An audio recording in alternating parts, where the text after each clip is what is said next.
Il y a quelque chose de vraiment merveilleux à avoir un rêve. Croire en quelque chose et se battre pour le réaliser, envers et contre tous. Je suis tombé en amour avec les Expos de Montréal à l'âge de 10 ans.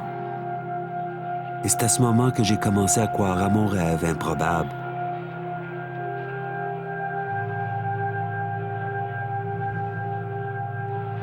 Un jour, les Expos joueraient dans une série mondiale.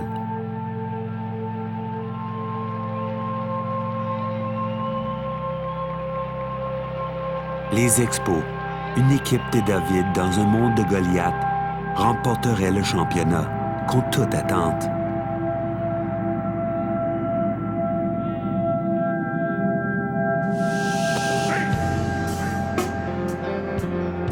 J'ai grandi à Montréal avec le CH tatoué sur le cœur. Chaque printemps, nos glorieux participaient aux séries et souvent se rendaient jusqu'à la conquête de la Coupe Stanley.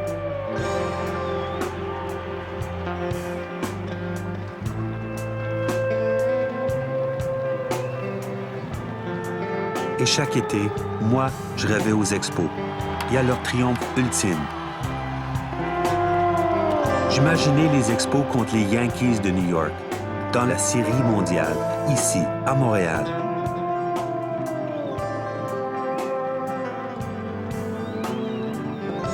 Et pendant une semaine complète, Montréal serait au centre de l'univers et le baseball, le sport national des Américains, serait le nôtre.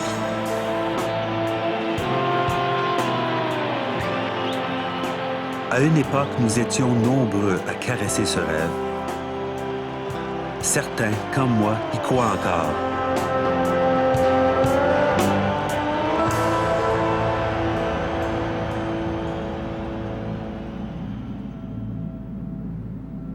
Ce rêve a déjà connu l'innocence de son printemps et la gloire de son été.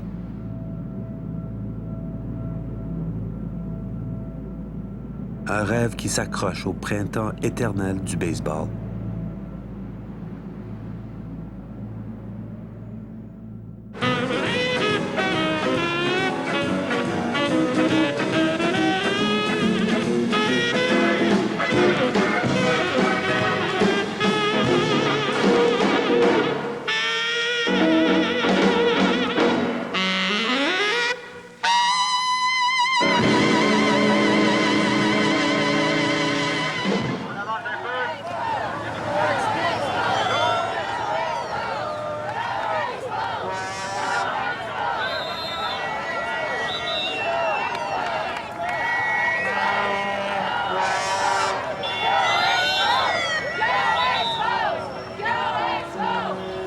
Pendant près de 30 ans, j'ai rêvé de marcher dans les rues de Montréal pour célébrer la victoire des Expos lors d'une série mondiale. Je n'ai jamais pensé qu'un jour je manifesterais dans la rue pour sauver l'équipe.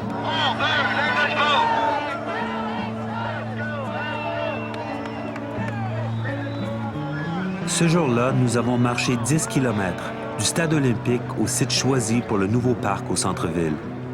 On appelle ça le dernier cri du cœur parce que vous savez qu'on est menacé de perdre les Expos. Les gens, on leur a dit, sortez dans la rue. On veut des gens qui viennent et je pense que les gens répondent bien déjà. Prouver à quel point ils ont les Expos à cœur. Descendre dans la rue et dire oui, on peut faire pencher la balance, on veut faire la différence aussi.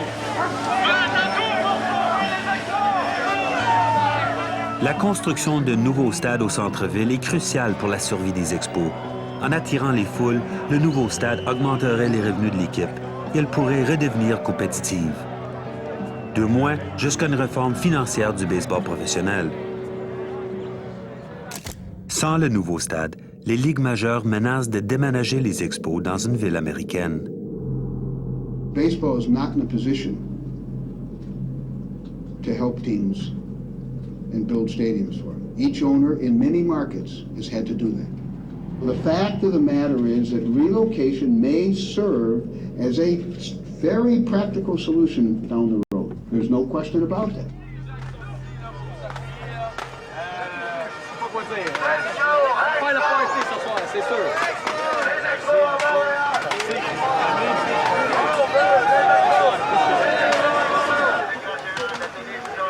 Une fois sur place, j'ai réalisé l'énorme potentiel de ce projet.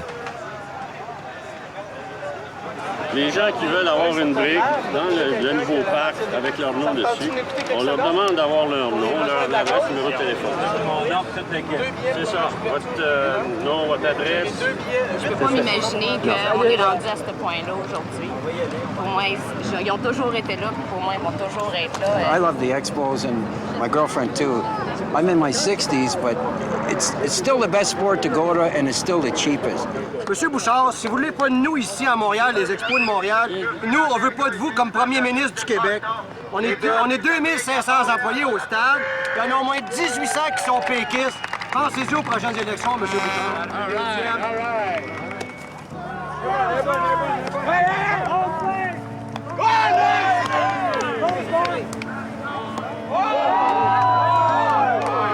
C'est aussi ce jour-là que j'ai fait la connaissance de Katie Hines.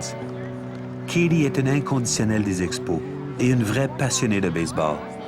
There's something about baseball that gets under your skin. Yeah, it's addictive.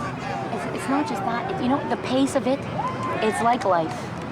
Up and down and up and down. Strategy. And it's strategy. I love the strategy part. Yeah, I love strategy. I'm probably one of the few people who can remember the exact moment. Je suis l'une des rares personnes qui se souvient du moment précis où elle est devenue amateur de baseball. Mon grand-père adorait les Dodgers de Los Angeles parce qu'ils étaient les anciens Dodgers de Brooklyn. Ce jour-là, on regardait la partie ensemble. C'était mon 9e anniversaire de naissance et Sandy Koufax a lancé un match parfait. C'est à ce moment que je suis tombée en amour avec le baseball. J'avais toujours aimé le baseball, mais j'avais seulement 9 ans. Je ne savais pas ce que c'était un jeu suicide. Mais ce jour-là, je suis vraiment devenue amoureuse du sport. Et depuis, il est mon fidèle compagnon. Constant companion ever since. You see that tree? Where the Canadian flag is? That's where I'll be sitting. With a great view of Downtown. Let's sing it, girls. You want to sing it? Go ahead. When you're alone and life is making you lonely, you can always go Downtown.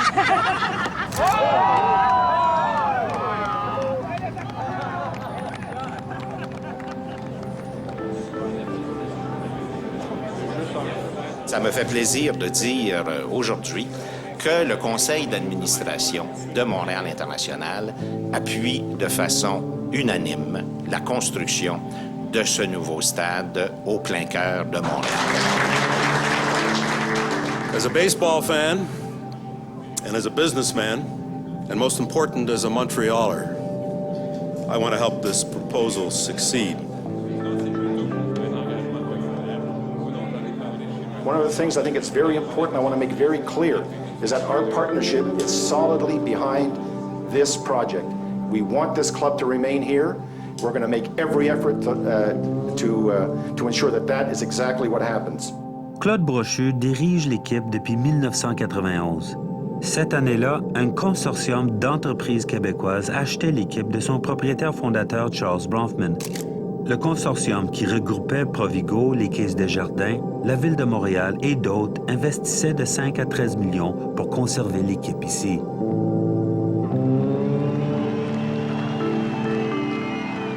Près de 10 ans plus tard, ces mêmes investisseurs se tournent vers le gouvernement du Québec pour les aider à financer la construction du stade au centre-ville. Même les anciens joueurs sont de la partie. I've spent at least half of my life here in this city, and I can't imagine losing this organization to another city. You people are too good and deserve too much for this organization to leave and go elsewhere. There's too many memories. I guess you could say this is 3 different generations.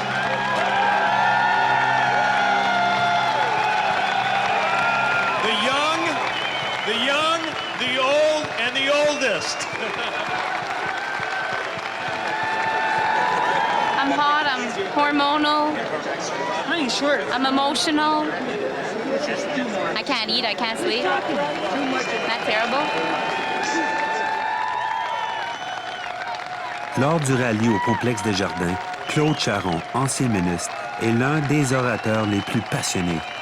Écoutez, depuis 30 ans que les expos existent, je pense avoir assisté à une trentaine de matchs par année. Si vous ajoutez à cela les matchs que j'ai vus à l'étranger, je suis pas loin de 1000 matchs.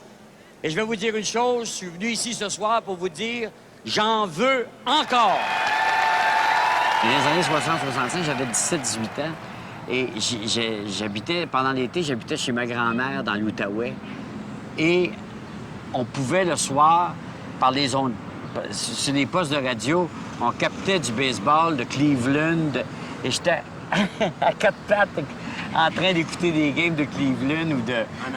En anglais, bien sûr. Ce qui m'a aidé à apprendre l'anglais, d'ailleurs. Et puis, j'ai fait ça avec... je sais pas, ça a été le coup de foudre instantané. Et progressivement, ça s'est transformé en maladie mentale. Et là, je peux dire que je suis profondément atteint et que c'est incurable. Il était temps que les clients fidèles aient l'occasion de faire entendre leur voix pour dire une chose à celles et ceux qui ont la décision entre les mains à un autre niveau au-dessus de nous, que nous n'avons pas été là pendant 30 ans pour rien et que nous ne voulons pas nous faire enlever pour un rien un sport et un loisir que nous aimons. Nous allons gagner!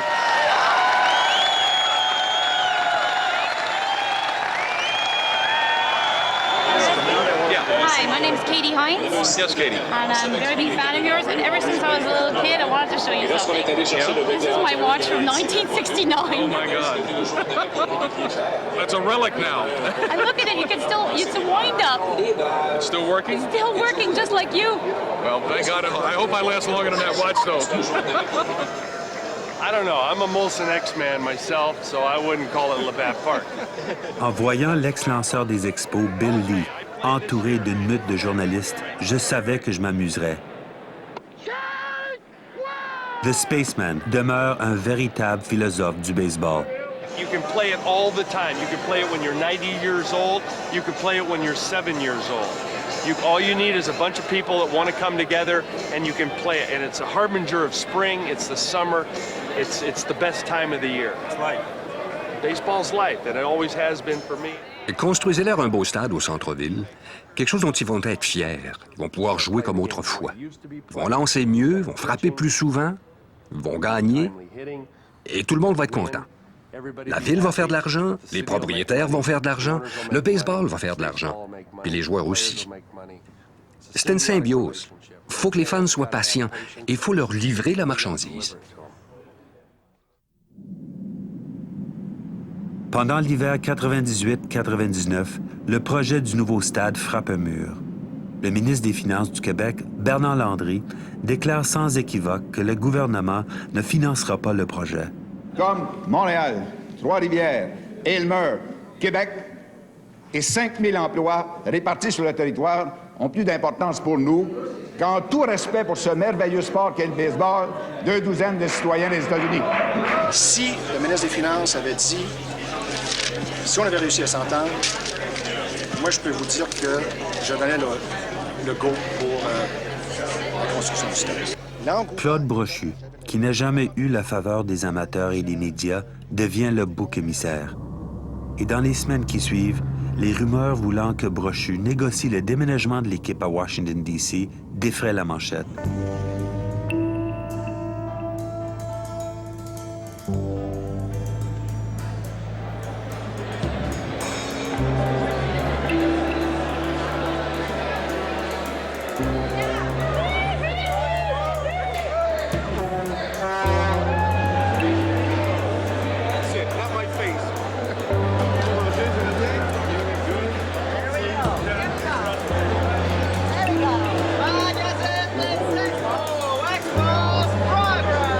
Some people said it wasn't going to happen if there was going to be a home opener, it was going to be in Washington, D.C.